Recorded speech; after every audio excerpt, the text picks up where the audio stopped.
Okay. And I mean, I've said it. So let's act accordingly. Ron, Yes, sir. if I can address the court briefly. I filed a supplement to the Mr. Kendrick's motion for a mistrial this morning.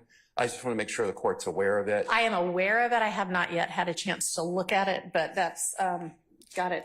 Thank you, Your Honor.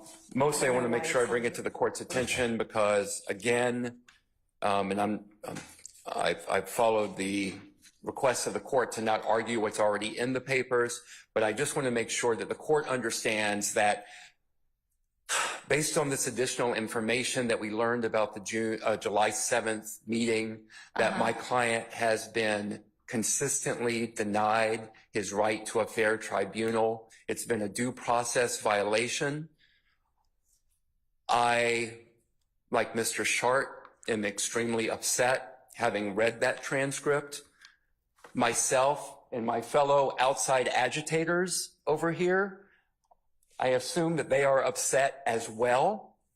And I don't think, honestly, I don't think that reference was to anybody who is a member of the bar. I think that there have been times in this case where members of the public are in the courtroom, which they are, of course, entitled to be, but communicating in ways that are not appropriate. well, you know, the problem, Your Honor, is that since this was an ex parte meeting that should probably have never taken place, you were not there, I was not there, my fellow outside agitators weren't there, we don't have a video of it, so I have no idea specifically if that was not referred to us.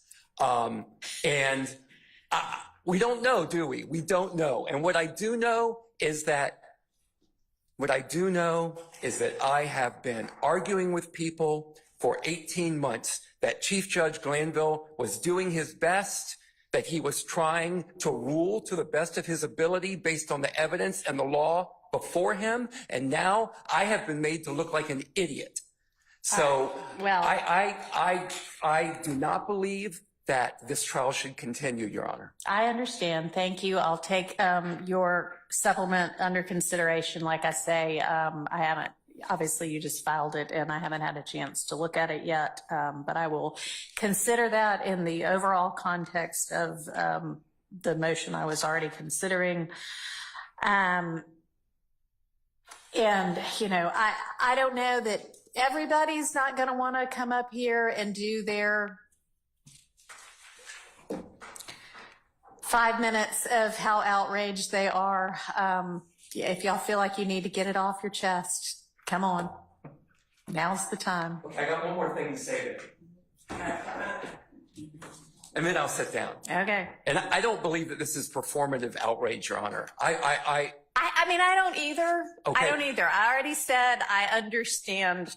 In July of 2023, after months of me complaining about late discovery from the state, which should have been produced in December of 2022, when another terabyte or so tranche of discovery was produced to us, I begged Chief Judge Glanville to put a hard deadline on the discovery being produced from the state. He refused to do so. And you know what Judge Glanville's response to me was when I will tell you. I will tell you what his response was. If this was a civil trial, I would keep this out. But since this is a criminal trial, it's coming in. If this was a civil trial, if it was about money, I would keep it out. But since it's only about Mr. Kendrick's life, that last part obviously wasn't in there. But if this is a civil trial, I would keep it out.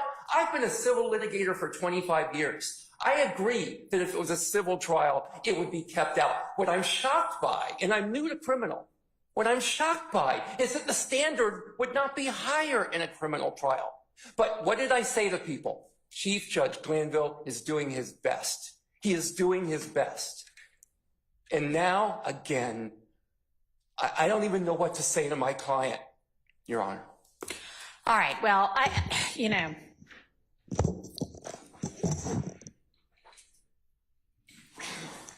What do I say?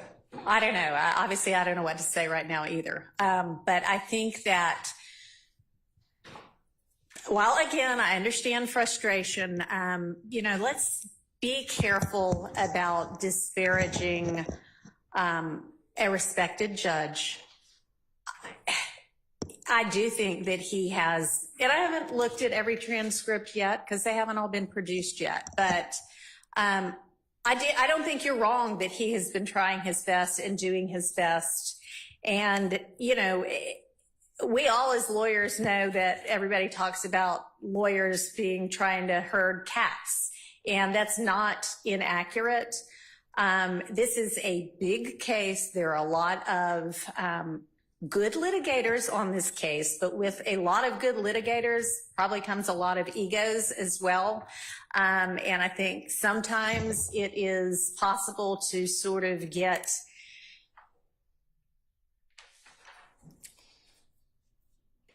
so enamored of your position and of winning a point that you are focused more on that than on backing down and taking a breath and being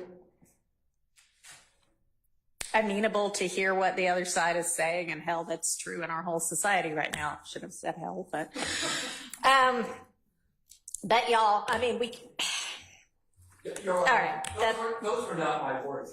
Those were Chief Judge Blando's words. If this was a civil trial. Well, I don't know why it was. I don't know what evidence you were talking about. I'm sure there have been evidentiary rulings that have been frustrating to both sides.